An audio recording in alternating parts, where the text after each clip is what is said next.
ઓમ નમઃ શિવાય. શ્રી માનેશ્વર મહાદેવ. તો આજે આપણે આવી ગયું છે જીસીબી. તો આજે મારે તમને વિગતે બધી વાત કરવાની છે, પણ વિડીયો અવશ્ય પૂરેપૂરો જોવો, કારણ કે અધૂરો વિડીયો જોવાથી તમને ખ્યાલ નહીં આવે કે કેવી રીતનું અહીંયા કામ થઈ રહ્યું છે. તો હવે આપણે શ્રી માનેશ્વર મહાદેવ મંદિર, આપણે જે ત્યાં પૌણી કરવાની છે, પૌણી આપણે 2-5 ફેરા નથી, એની પણ મારે વાત કરવાની છે. કેટલા ફેરા આપણે નાખવામાં આવેલા છે ને આ પૌણી આપણે સાંજના 6 વાગ્યા આપણે જીસીબી લગાડ્યું હતું ફેરા નાખવા માટે. તો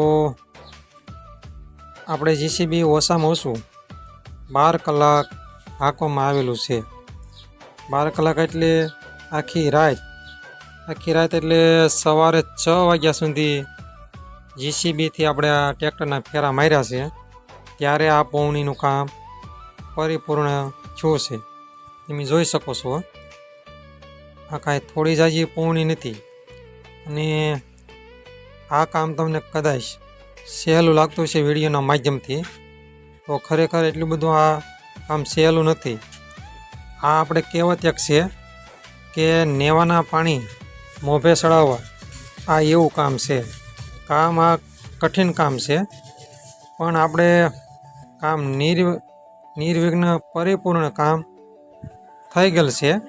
કોઈ જાતની આપણે આમાં તકલીફ કોઈને આવી નથી. પણ આની અંદર ગામના જે વ્યક્તિ પાસે સમય હતો તેને આની અંદર પૂરેપૂરો સમય આપ્યો છે. અને આપણે રાત્રે પણ આખી રાત જીસીબી હાંકવામાં આવેલું છે. એ તમને હું આગળના વિડીયોમાં બતાવી. રાત્રે જે જીસીબી આવેલું છે એના વિડીયો પણ તમને જોવા મળશે. તો આવી રીતનું આજનું કામ છે. પણ તમે વિડીયો એન્ડ સુધી જોઈજો તો તમને ખ્યાલ આવશે. અને જો અહીંયા દાતાશ્રીઓ તો આપણને દાન આપ્યું છે, પણ દાનની સાથે સેવા પણ આપી છે. તો તમે વિડીયોની અંદર જોતા થશો કે જે વ્યક્તિ પાસે સમય છે તે આની અંદર સેવાના ભાગરૂપે સેવા આપે છે. અને ઘણીવાર નાના મોટી અહીંયા સેવા હોય છે, પણ આપણે વિડીયો બનાવવામાં સમય નથી રહેતો, એટલે અમુક સેવાના વિડીયો આની અંદર નથી મૂકવામાં આવતા. કારણ કે અહીંયા દરરોજ નાના મોટી સેવા તો હોય જ છે. હવે આ પૌણીનું કામ તમે જોઈ શકો છો. હવે આ રાતનો વિડીયો છે, તમે અવશ્ય પૂરેપૂરા જુઓ. જો આવી રીતનું કામ ચાલુ છે. આપણે શ્રી માનેશ્વર મહાદેવ મંદિર એક આ સાર્વજનિક છે. તો આ જે કાંઈ કાર્ય થઈ રહ્યું છે તે એક હાલર ગામ સમસ્ત છે. તો અહીંયા દરેક વ્યક્તિની ફરજ બને છે અને પોતાનું કર્તવ્ય છે કે જે વ્યક્તિ પાસે સમય હોય તે અહીંયા નાના મોટી સેવા પણ આપી શકે છે. અને અહીંયા દાતાશ્રીઓએ પણ સારો એવો આપણે દાનના માધ્યમથી સહયોગ આપેલો છે. તો હજી આપણે ઘણા દાતાશ્રીઓ બાકી છે દાનમાં. તો આપણે દરેક દાતાશ્રીઓ પાસે દાન લેવાનું જ છે.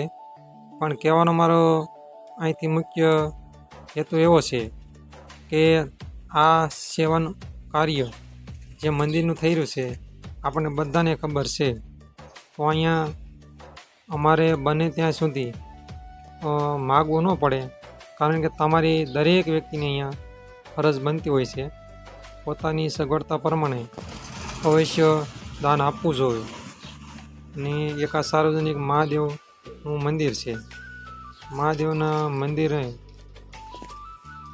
જે તમે દાન આપ્યું હોય તેનું અન્ય ઘણું આપે એ મહાદેવ છે. હવે તમે વિડીયોમાં જે જોઈ શકો છો તે સવારના 6 વાગી ગયા, દીવ ઉગી ગયો. દીવ ઉગી ગયો ત્યાં સુધી આપણે જીસીબીથી ટ્રેક્ટરના ફેરા મારેલ છે. આ જેટલા તમને વિડીયોમાં દેખાય છે દરેક વ્યક્તિ આખી રાત ઉજાગરો તો ન કહેવાય પણ એક જાગરણ કરી સેવાના ભાગરૂપે સેવા પૂરી પાડી છે. પણ રાત્રે વિડીયા જોઈ તમે ન શકો, પણ આ દરેક વ્યક્તિએ પોતાની જેટલી શક્તિ હતી તે પ્રમાણે અહીંયા બધાએ સેવા આપેલી છે. કારણ કે આ અઘરું કામ હતું. એટલે તમે હવે જોઈ શકો છો કઈ રીતે આ માટી નાખવામાં આવેલી છે. આખા મેદાનમાં તમે જોઈ શકો, હું તમને વિડીયોની અંદર બતાવું છું કેટલી આપણે માટી નાખી દીધી છે. ગેટ સુધી આપણે આ માટી નાખી દેવામાં આવેલી છે. આ થળનો આખો નકશો તમે જોઈ શકો છો. માં તમને ખબર જ નહીં પડે, લાગત માટી તો માટી જ છે. એટલો થર મારી દીધો છે તમે જોઈ શકો છો. આપણી જે પાછળની દિવાલ હતી, દિવાલ પ્રમાણે અત્યારે માટીથી થર મારી દીધેલો છે. તો અહીંયા આવી રીતનું કાર્ય ચાલુ છે. તમે જોઈ શકો છો. વિડીયો એના માટે જ હતો.